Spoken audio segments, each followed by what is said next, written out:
She was a judge, though a woman, living in a land ruled by oppression and iron chariots. And yet the fate of an entire nation did not depend on mighty armies or powerful weapons, but on her single voice spoken beneath a humble palm tree. When darkness held the land, and the terrifying roar of iron chariots struck fear into every heart, hope seemed all but lost. But God raised up Deborah, a mother of Israel who wielded no sword, yet whose faith moved armies. She walked unshaken into battle, knowing the fight was not hers, but God's. This is the extraordinary story of courage against all odds, of unshakable faith, and the unstoppable power of God working through the most unexpected vessel. A story in which the glory would go to a woman. The land of Israel was in trouble again.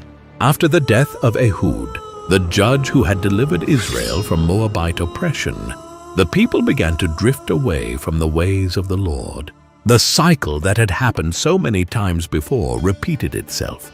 Prosperity led to complacency, and complacency led to idolatry. They turned from the God who had brought them out of Egypt and began to worship the gods of the Canaanites, Baal, the storm god, and Asherah, the fertility goddess. They thought these false gods promised rain for their crops and fertility for their flocks, but in return these gods demanded loyalty that drew Israel's heart away from the Lord. God, in his righteousness, allowed Israel to be oppressed as a wake-up call. This time he gave them into the hands of Jabin, king of Canaan, who reigned in Hazor in the northern region. Hazor was a powerful fortress city, its ruins today still speaking of its once great walls and palaces. Jabin's military commander was Sisera, a ruthless general with a terrifying advantage: 900 iron chariots.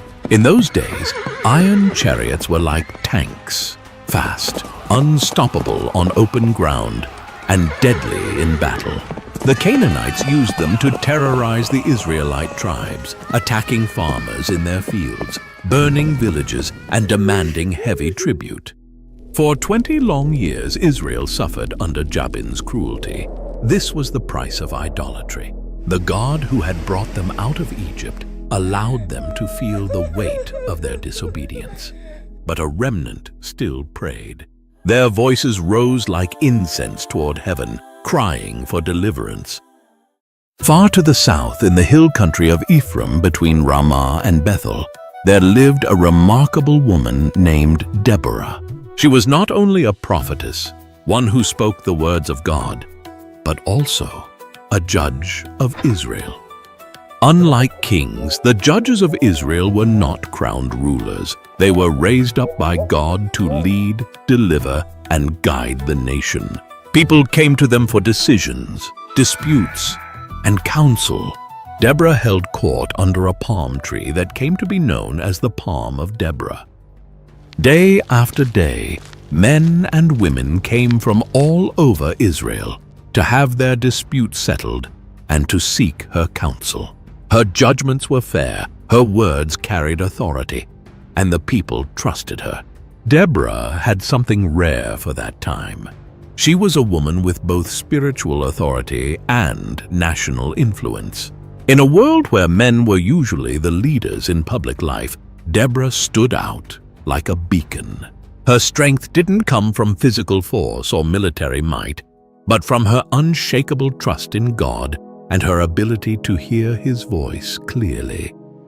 One day, the word of the Lord came to Deborah with a plan for Israel's deliverance. She sent for Barak, the son of Abinoam, from the tribe of Naphtali, who lived in Kadesh in the far north. When Barak arrived, Deborah spoke with the authority of God's command. The Lord, the God of Israel, commands you, go, take with you 10,000 men from the tribes of Naphtali and Zebulun, and lead them up to Mount Tabor. I will lure Sisera, the commander of Jabin's army, with his chariots and his troops, to the Kishon River and give him into your hands. Barak knew the danger. To face Sisera's army with its 900 iron chariots on open ground was almost suicidal. But Deborah's words were clear. This was God's battle plan. He replied with hesitation, If you go with me, I will go. But if you don't go with me, I won't go. Some see Barak's words as a sign of weakness or lack of faith.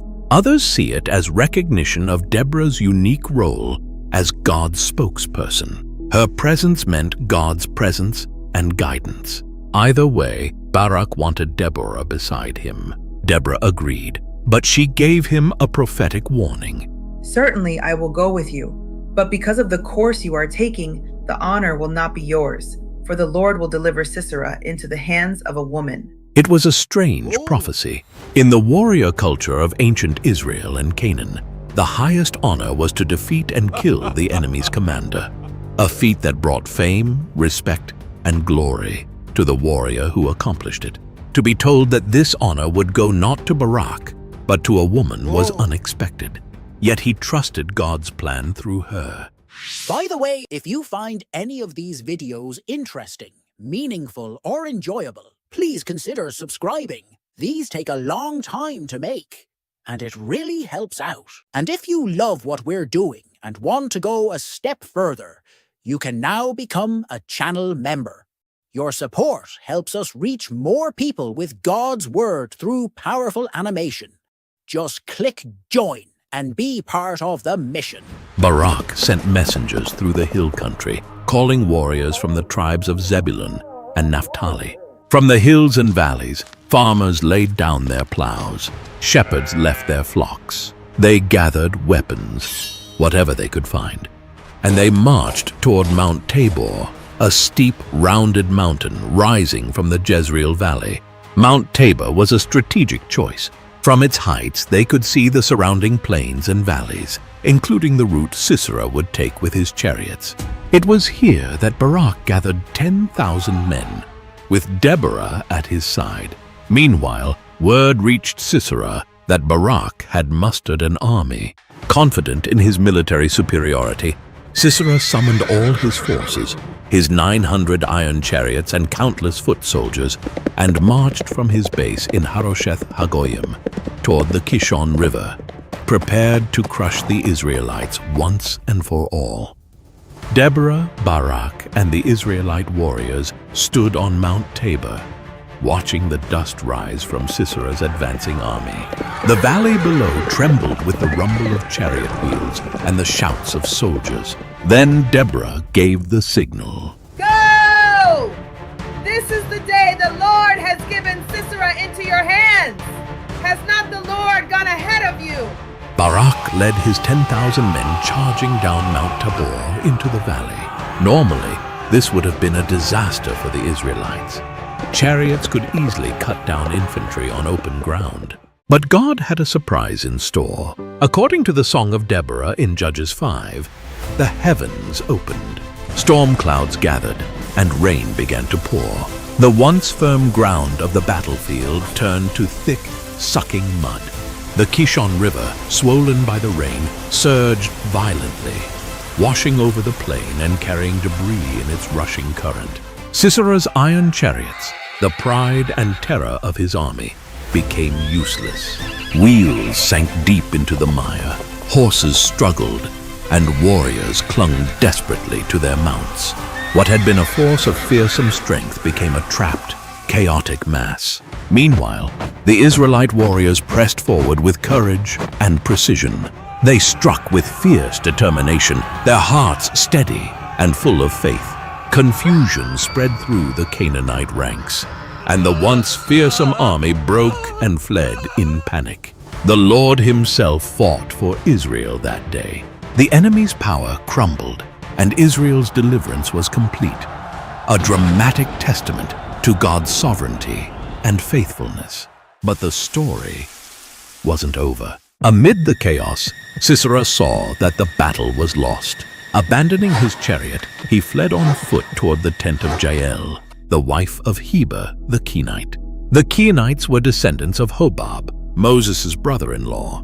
They lived in peace with the Canaanites, and Heber had even made an alliance with King Jabin.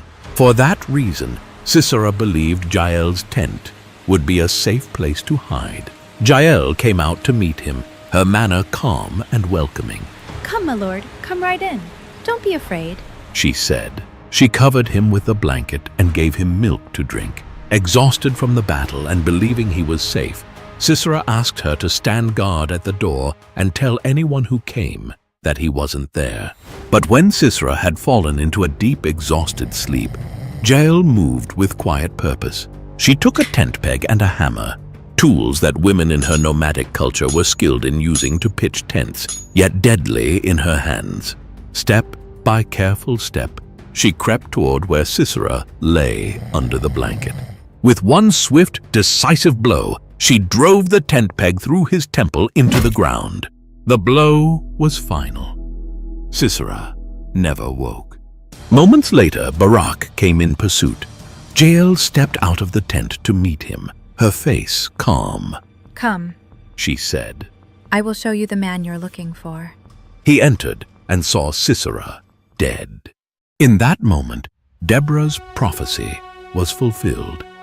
The glory of victory over the enemy's commander had gone to a woman.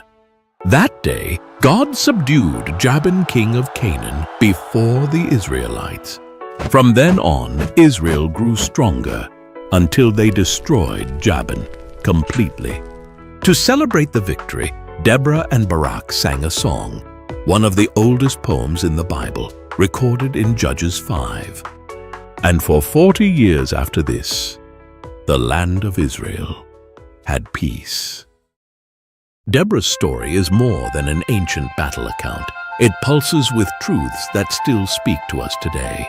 In an age when men held nearly all positions of public authority, God chose a woman to serve as judge, prophetess, and military leader, showing that his call is never bound by human expectations.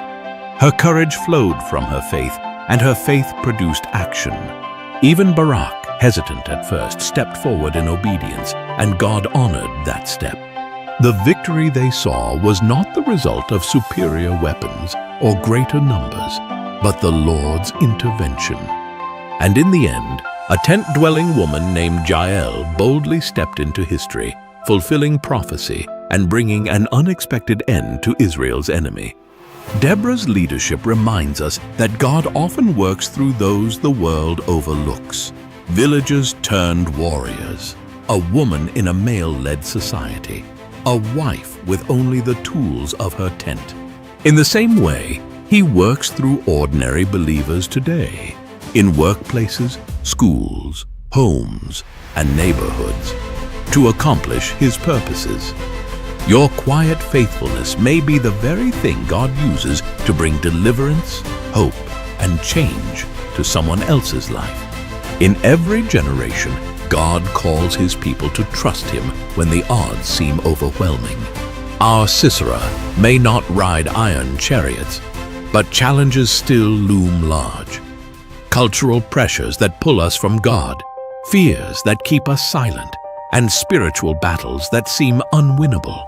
Like Deborah, we are called to stand firm in truth, speak courage into those around us, and move forward when God says, "Go." Just as God fought for Israel against Sisera's army, he fights for his people now, in battles seen and unseen, in victories large and small. That same hand still moves for his people today.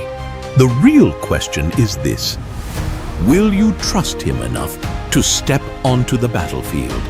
Your faith, like Deborah's, Barak's, and Jael's, may be the very instrument God uses to bring deliverance, hope, and change in your life and in the lives of those around you. If you haven't subscribed yet, please don't forget to do so. It really helps us continue providing you with amazing videos like this.